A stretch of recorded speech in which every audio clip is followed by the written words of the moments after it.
Hello everyone, जय हिंद, नमस्कार। आप सभी लोगों का स्वागत है केंद्र एकेडमी की फिर से एक नई वीडियो में। आज की वीडियो में हम लोग फ्रेंड्स यूपी ट्रिपल एससी के द्वारा भारतीय भूगोल में जो खनिज संसाधन होता है उनसे बनने वाले सभी प्रश्नों को देखेंगे जो किसी न किसी एग्जाम में ज़रूर पूछा गया है। ठीक है, तो एक बार प्लीज़ चैनल को सब्सक्राइब कर लीजिएगा, बेल आइकन को दबा दीजिए और अपने दोस्तों को शेयर कर दीजिएगा फ्रेंड्स।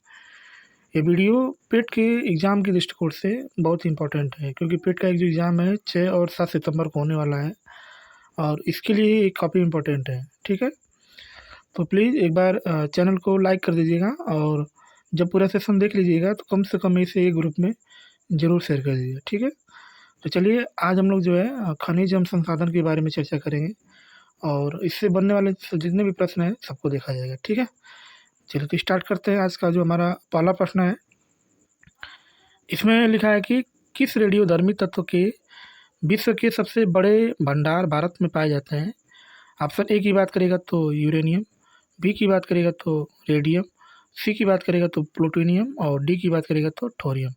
इसके राइट आंसर की उत्तर हो जाएगा, तो इसका जो राइट ऑप्शन होगा फ्रेंड्स ऑप्शन नंबर डी, क्योंकि जो थोरियम का जो भंडार होता है भारत में बहुत ही ज़्यादा मात्रा में पाया जाता है। अतः थोरियम जो हमारा क्या है विश्व में इसका स्थान है थोरियम के मामले में। ठीक है, चलिए देख सकते हैं इसके बारे में हम लोग।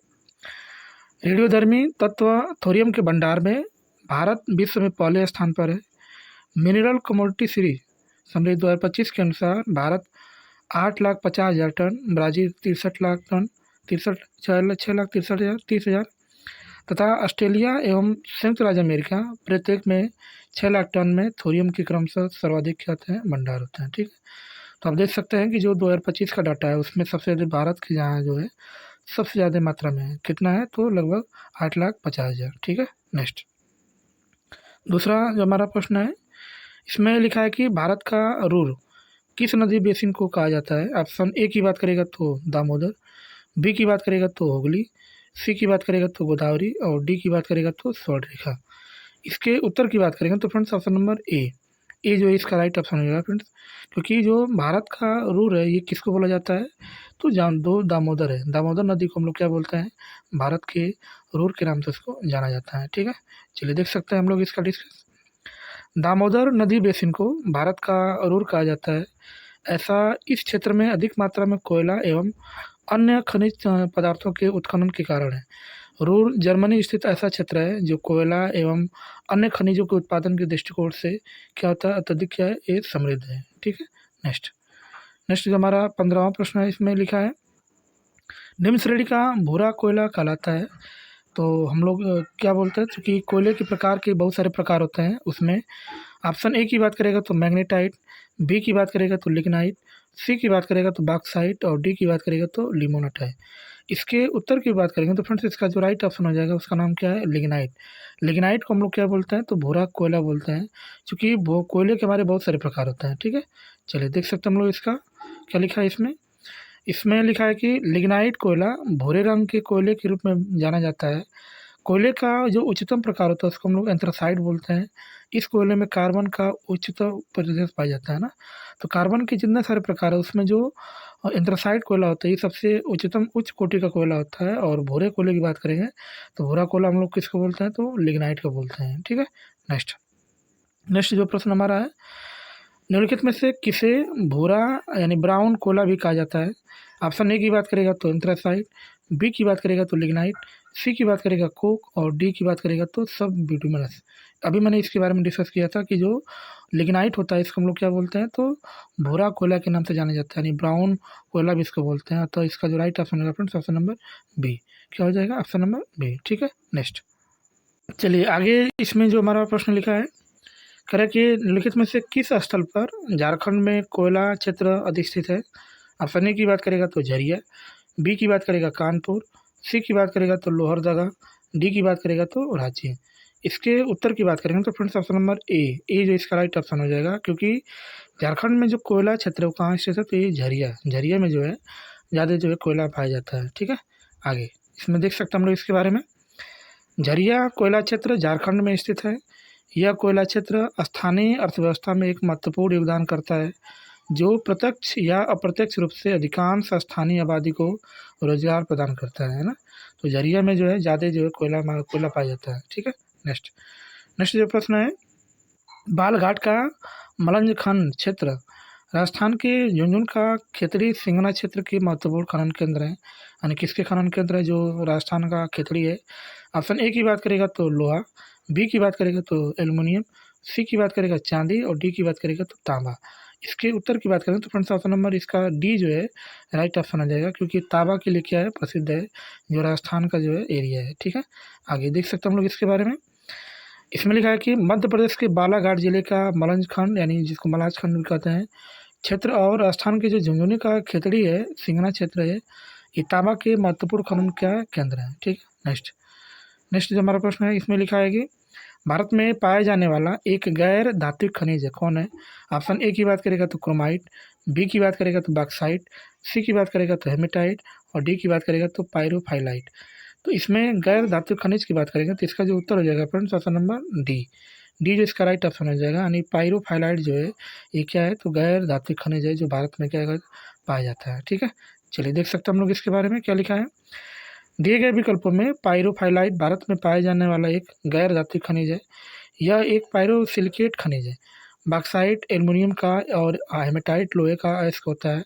भारत में ओडिशा क्रोमाइट क्रोमियम यानी आयरन का ऑक्साइड का सर्वाधिक उत्पादन करता है तथा इसका सर्वाधिक भंडारण भी कहाँ है तो ये उड़ीसा में। सर्वाधिक भंडारण कहाँ पर है तो उड़ीसा में, ठीक है। नेक्स्ट नेक्स्ट जो प्रश्न है, भिलाई इस्पात संयंत्र के लौह अयस्क स्रोत कौन होता है। यानी भिलाई जो इस्पात संयंत्र है ये कहाँ पे लौह अयस्क स्रोत है। ऑप्शन ए की बात करेगा तो राजनांदगांव, ऑप्शन बी की बात करेगा तो उमरिया, सी की बात करेगा तो कोरबा और डी की बात करेगा तो दल्ली राजहारा। इसके उत्तर की बात करेंगे तो friends option number D, D जो इसका राइट ऑप्शन हो जाएगा, यानी दल्ली राजहारा जो इसका क्या है राइट ऑप्शन है, ठीक है। चलिए देख सकते हैं इसके बारे में हम लोग डिस्कस क्या लिखा है। इसमें लिखा है कि भिलाई इस्पात संयंत्र की स्थापना पूर्व सोवियत संघ यानी रूस की सहायता से जो है छत्तीसगढ़ के दुर्ग जिले में हुई थी। भिलाई इस्पात संयंत्र को लौह अयस्क की आपूर्ति दल्ली राजहारा लौह अयस्क के क्या होते हैं भंडार से होती है, ठीक है। तो भिलाई इस्पात किसके सहयोग से बनाया गया है तो ये रूस की सहायता से बनाया गया, ठीक है। चलिए नेक्स्ट नेक्स्ट जो हमारा प्रश्न है इसमें क्या लिखा है, भारत में न्यूनमती स्थान निम्नलिखित में से किस उद्योग से संबंधित है। ऑप्शन ए की बात करेगा तो नमक उद्योग, बी की बात करेगा तो कपड़ा उद्योग, सी की बात करेगा तो पेट्रोलियम उद्योग और डी की बात करेगा तो प्लास्टिक उद्योग।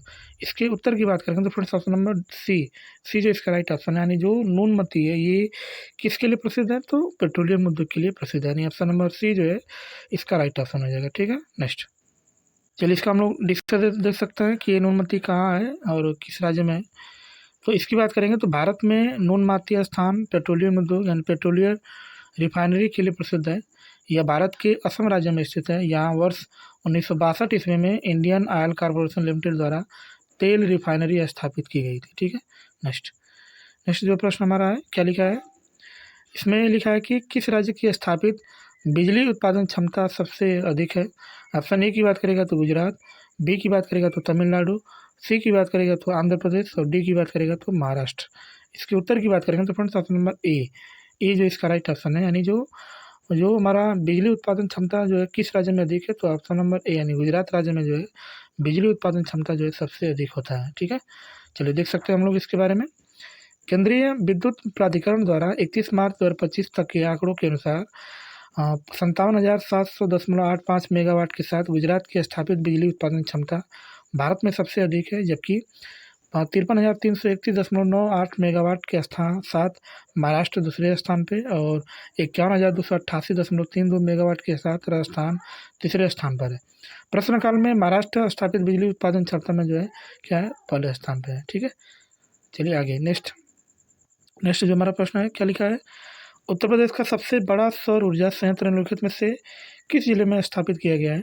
ऑप्शन ए की बात करेगा तो आगरा, बी की बात करेगा तो मथुरा, सी की बात करेगा गोरखपुर और डी की बात करेगा तो मिर्ज़ापुर।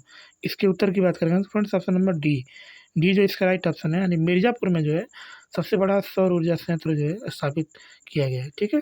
चलिए देख सकते हैं हम लोग इसके बारे में क्या लिखा है।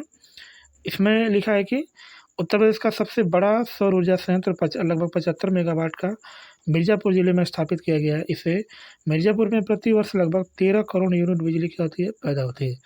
कितना बिजली पैदा होती है, तो 13 करोड़ यूनिट जो है बिजली पैदा होती है। ठीक है, नेक्स्ट कुडनकुलम क्या लिखा है, कुडनकुलम परियोजना किस राज्य में स्थित है। ऑप्शन ए की बात करेगा तो कर्नाटक, बी की बात करेगा तो तमिलनाडु, सी की बात करेगा तेलंगाना और डी की बात करेगा तो केरल। इसके उत्तर की बात करेंगे तो फ्रेंड्स ऑप्शन नंबर डी जो इसका राइट ऑप्शन है, यानी जो कुडनकुलम जो परियोजना है ये कहाँ पर है, तो ये तमिलनाडु राज्य में स्थित है। ठीक है, देखिए कुडनकुलम परियोजना तमिलनाडु राज्य में स्थित है। वर्ष 1988 ईस्वी में भारत और तत्कालीन सोवियत संघ के मध्य कुडनकुलम में परमाणु ऊर्जा संयंत्र स्थापित करने हेतु एक समझौते पर हस्ताक्षर किया गया था। इसके तहत रूस ने भारत के लिए 2 परमाणु रिएक्टरों का निर्माण किया है। दिसंबर 2018 में एक समझौते के तहत रूस कुडनकुलम में 4 और रिएक्टर की स्थापना हेतु जारी हुआ है। ठीक है, नेक्स्ट जो हमारा 25वां प्रश्न है, क्या लिखा है, निम्नलिखित में से कौन सा नाभिकीय शक्ति संयंत्र उत्तर प्रदेश में स्थित है।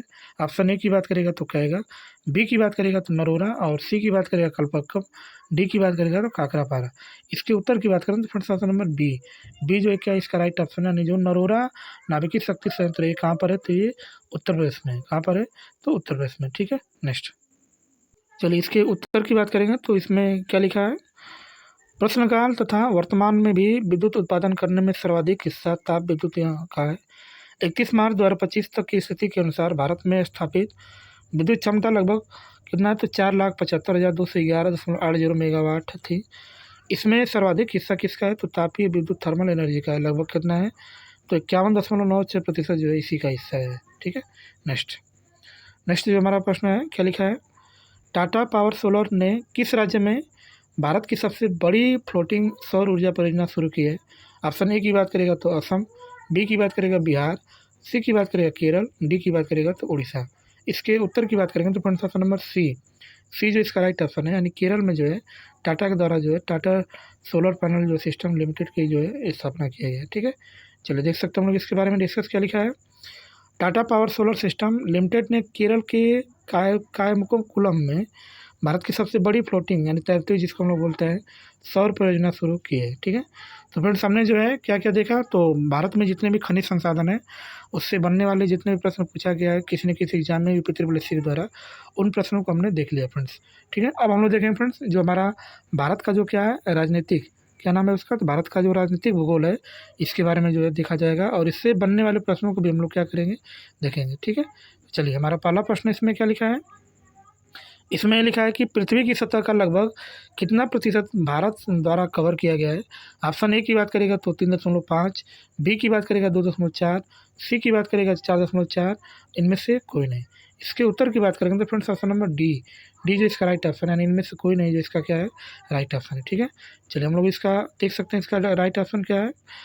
तो इसकी बात करेंगे तो भारत क्षेत्रफल के हिसाब से विश्व में 7वां सबसे बड़ा देश है और इसका क्षेत्रफल जो है 32,87,263 वर्ग किलोमीटर है। यह पृथ्वी के स्थलीय भाग का लगभग कितना है, तो 2.4% है ना। सबसे बड़े देश की बात करेंगे तो उसका नाम रूस है, दूसरे नंबर पे कनाडा आता है, तीसरे नंबर पे चीन आता है, चौथे नंबर पे अमेरिका आता है और भारत का जो स्थान है चौथा स्थान है तो 7वां स्थान है। ठीक है, आगे दूसरा जो हमारा प्रश्न है क्या लिखा है, उस पड़ोसी राष्ट्र की पहचान करें जिसके साथ भारत अपनी सबसे लंबी सीमा साझा करता है।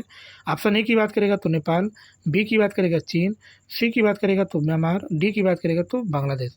इसके उत्तर की बात करेंगे तो फ्रेंड्स ऑप्शन नंबर डी जो इसका राइट ऑप्शन है, यानी मतलब भारत जो है बांग्लादेश के साथ लगभग 4,096.7 किलोमीटर जो है इसके साथ सीमा साझा करता है और सबसे ज़्यादा यही सबसे साझा करता है। ठीक है, चलिए देख सकते हैं हम लोग इसके बारे में डिस्कस, इसका क्या लिखा है।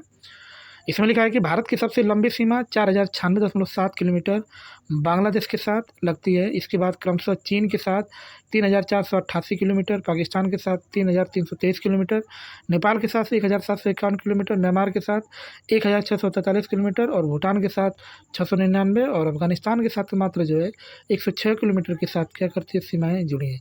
तो सबसे अधिक किसके साथ, तो बांग्लादेश के साथ कितना जुड़ती है, तो 4,096.7 किलोमीटर।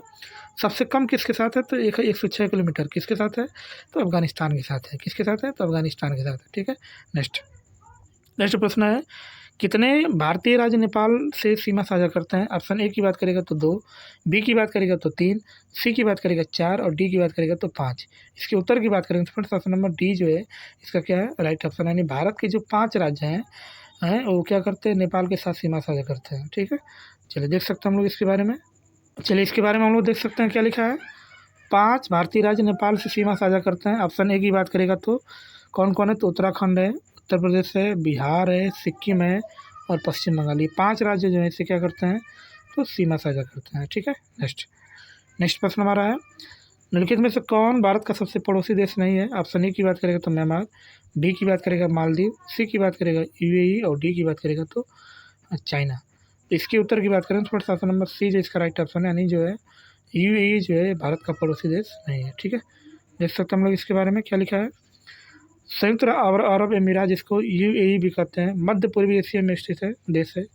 यह भारत का पड़ोसी देश नहीं है। म्यांमार और चीन से भारत की सीमा लगती है, जबकि मालदीव अरब सागर में स्थित है, भारत का भी पड़ोसी ये देश है। ठीक है, नेक्स्ट जो हमारा प्रश्न है 5वां क्या लिखा है, भारत का कौन सा राज्य किसी भी अंतर्राष्ट्रीय सीमा को नहीं छूता है? ऑप्शन ए की बात करेगा तो अरुणाचल प्रदेश, बी की बात करेगा तेलंगाना, सी की बात करेगा पश्चिम बंगाल और डी की बात करेगा सिक्किम। इसके उत्तर की बात करेंगे तो फिर ऑप्शन नंबर बी जो इसका राइट ऑप्शन है। तेलंगाना भारत का ऐसा राज्य है जो किसी भी अंतर्राष्ट्रीय सीमा के साथ साझा नहीं करता है, क्योंकि तेलंगाना जो है आंध्र प्रदेश से अलग होकर जो है अलग एक राज्य बना है 2 जून सन 2014 को। ठीक है, आगे देख सकते हैं इसके बारे में। भारतीय राज्य तेलंगाना किसी भी अंतर्राष्ट्रीय सीमा को साझा नहीं करता है। ज्ञातव्य है कि तेलंगाना राज्य की स्थापना 2 जून 2014 को आंध्र प्रदेश को विभाजित करके की गई थी।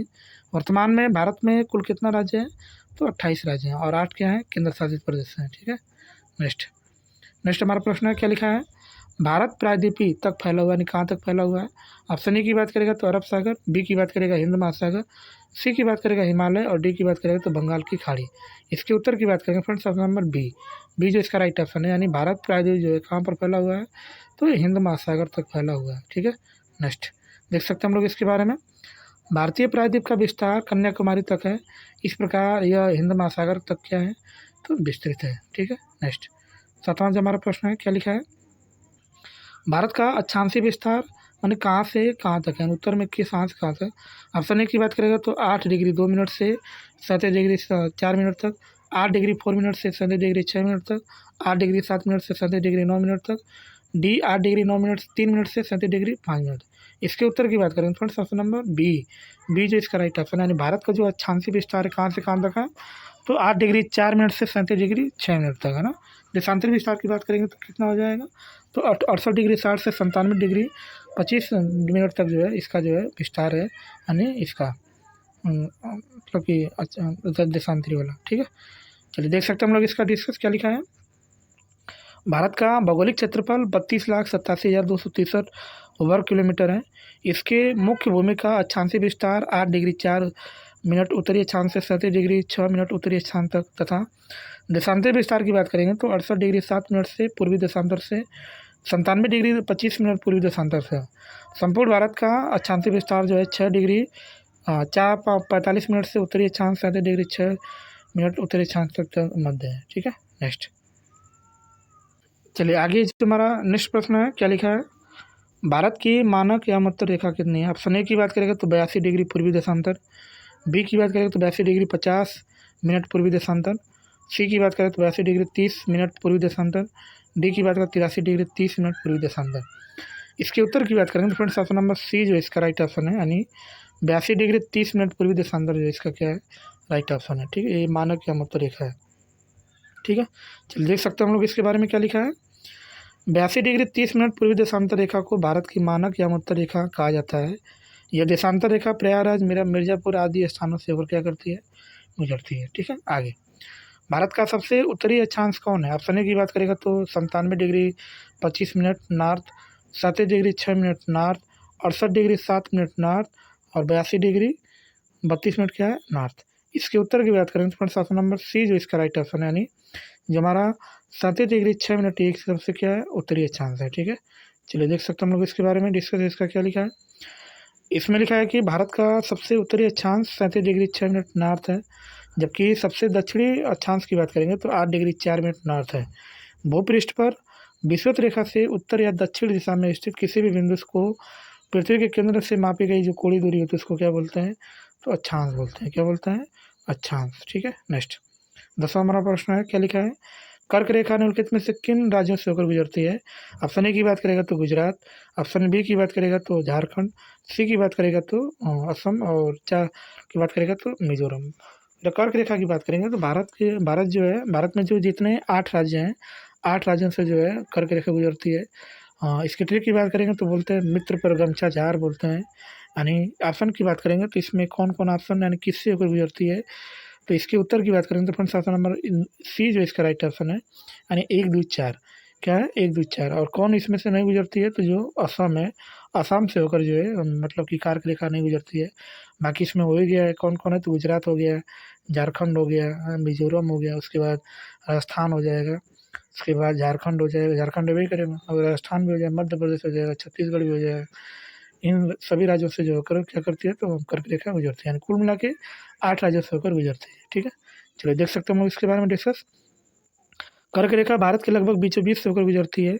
इस रेखा पर पड़ने वाले भारत के कुल राज्य 8 हैं। गुजरात हो गया, राजस्थान हो गया, मध्य प्रदेश हो गया, छत्तीसगढ़ हो गया, झारखंड हो गया, पश्चिम बंगाल हो गया, त्रिपुरा हो गया और मिजोरम। इन सभी राज्यों से जो है क्या करती है? तो गुजरती है। ठीक है, नेक्स्ट आगे हम लोग देख सकते हैं इसके बारे में। निम्नलिखित में से कौन सा जिला भारत की अंतर्राष्ट्रीय सीमा पर है? ऑप्शन ए की बात करेगा गोरखपुर, बी की बात करेगा जयपुर, सी की बात करेगा किन्नौर, डी की बात करेगा कुल्लू। इसके उत्तर की बात करें फिर ऑप्शन नंबर सी जो इसका राइट ऑप्शन है, यानी किन्नौर जो है इसका क्या है? तो अंतर्राष्ट्रीय सीमा दिखाता है। ठीक है, चलिए आगे देख सकते हैं हम लोग इसके बारे में क्या लिखा है। इसमें लिखा है कि किन्नौर हिमाचल प्रदेश का एक ऐसा जिला है जो पूर्व में तिब्बत से क्या हुआ? घिरा हुआ। ठीक है, नेक्स्ट निम्नलिखित में से किस देश के साथ भारत की अंतर्राष्ट्रीय सीमा नहीं लगती है? ऑप्शन ए की बात करेगा तो पाकिस्तान, बी की बात करेगा बांग्लादेश, सी की बात करेगा भूटान और डी की बात करेगा श्रीलंका। अंतर्राष्ट्रीय सीमा की बात करेंगे तो ऑप्शन नंबर डी जो है इसका राइट ऑप्शन है, यानी जो हमारा श्रीलंका है, श्रीलंका के साथ जो है भारत की अंतर्राष्ट्रीय सीमा नहीं लगती है। स्थल की बात करेंगे, जलीय सीमा तो लगती है लेकिन स्थलीय सीमा नहीं लगती है। ठीक है, नेक्स्ट चलिए इसके बारे में हम लोग देख सकते हैं, इसका डिस्कस क्या लिखा है। इसमें लिखा है कि भारत की स्थलीय सीमा उत्तर में चीन व नेपाल, उत्तर पश्चिम में अफगानिस्तान, पश्चिम में पाकिस्तान, पूर्व में बांग्लादेश एवं म्यांमार एवं उत्तर पूर्व में भूटान से मिलती है। श्रीलंका जो हमारा होता है ये क्या करता है? तो श्रीलंका भारत की अंतर्राष्ट्रीय स्थलीय सीमा से जो है इसका नहीं लगता है। ठीक है, नेक्स्ट आगे जो हमारा 13वां प्रश्न है, क्या लिखा है। इसमें लिखा है कि भारत की सीमाएँ कितने देशों से लगती है? ऑप्शन ए की बात करेगा तो क्या हो जाएगा? ऑप्शन ए हमारा जो है 4, बी की बात करेंगे तो 5, सी की बात करेगा 7 और डी की बात करेगा तो 9। इसके उत्तर की बात करें तो फ्रेंड्स ऑप्शन नंबर सी जो इसका राइट ऑप्शन है, यानी भारत की सीमाएँ जो है लगभग 7 देशों से जो होते मिलती हैं। ठीक है, किस किस देश से मिलती है तो देख सकते हैं हम लोग इसके बारे में क्या लिखा है। भारत की जो सीमा 7 देशों से मिलती है, पाकिस्तान, बांग्लादेश, चीन, नेपाल, म्यांमार, भूटान, अफगानिस्तान से मिलती है। भारत की स्थलीय सीमा 15,106.7 किलोमीटर है। भारत बांग्लादेश के साथ 4,096.7 किलोमीटर सबसे लंबी स्थलीय सीमा साझा करता है और अफगानिस्तान के साथ मात्र 106 किलोमीटर। ठीक है, आगे नेक्स्ट भारत की स्थलीय सीमा की लंबाई कितनी है? 13,400 किलोमीटर, 11,600 किलोमीटर, 9,800 किलोमीटर, 15,200 किलोमीटर। इसके उत्तर की बात करेंगे तो डी जो है इसका क्या है? राइट ऑप्शन है। ठीक है, नेक्स्ट देख सकते हैं हम लोग इसके बारे में डिस्कस, इसका क्या लिखा है। भारत की स्थलीय सीमा कुल 7 देशों के साथ लगती है जिसकी कुल लंबाई 15,106.7 किलोमीटर है। अतः इसके निकट उत्तर की बात करेंगे तो डी जो इसका क्या है? राइट ऑप्शन है। ठीक है, नेक्स्ट आगे उत्तर प्रदेश भारतीय संघ में कितने राज्यों के साथ अपनी सीमा साझा करता है? ऑप्शन ए की बात करेगा तो 6, बी की बात करेगा तो 8, सी की बात करेगा 9, डी की बात करेगा तो 11। इसके उत्तर की बात करेंगे तो फ्रेंड्स ऑप्शन नंबर बी जो इसका राइट ऑप्शन है, यानी 8 जो इसका क्या है? राइट ऑप्शन है। ठीक है, चलिए देख सकते हैं हम लोग इसका डिस्कस क्या लिखा है। उत्तर प्रदेश 8 राज्यों में उत्तराखंड, हिमाचल प्रदेश, हरियाणा, राजस्थान, मध्य प्रदेश, छत्तीसगढ़, झारखंड एवं बिहार के साथ अपनी सीमा साझा करता है। इसके अतिरिक्त केंद्र शासित प्रदेश दिल्ली अंतर्राष्ट्रीय सीमा नेपाल के साथ भी क्या करता है? तो ये सीमा साझा करता है। ठीक है, नेक्स्ट नेक्स्ट जो प्रश्न है क्या लिखा है। सिक्किम निम्नलिखित में से किस देश के साथ सीमा साझा करता है? ऑप्शन ए की बात करेगा तो नेपाल, बी की बात करेगा भूटान, सी की बात करेगा चीन और डी की बात करेगा तो ये सभी। इसका जो राइट ऑप्शन है फ्रेंड्स ऑप्शन नंबर डी, यानी इन तीनों से जो है क्या करता है? तो सिक्किम जो है साझा करता है भूटान के साथ, नेपाल के साथ और चीन के साथ। ठीक है, तो फ्रेंड्स वीडियो आपको कैसी लगी एक बार कमेंट करके ज़रूर बताएं, और चैनल पर पहली बार होंगे तो चैनल को सब्सक्राइब जरूर कर लीजिएगा, बेल आइकन को दबा दीजिएगा और अपने दोस्तों को शेयर कर दीजिएगा। ठीक है, तो मिलते हैं नेक्स्ट क्लास में ऐसे ही शानदार प्रश्नों के साथ। तब तक के लिए बाय और जय हिंद फ्रेंड्स।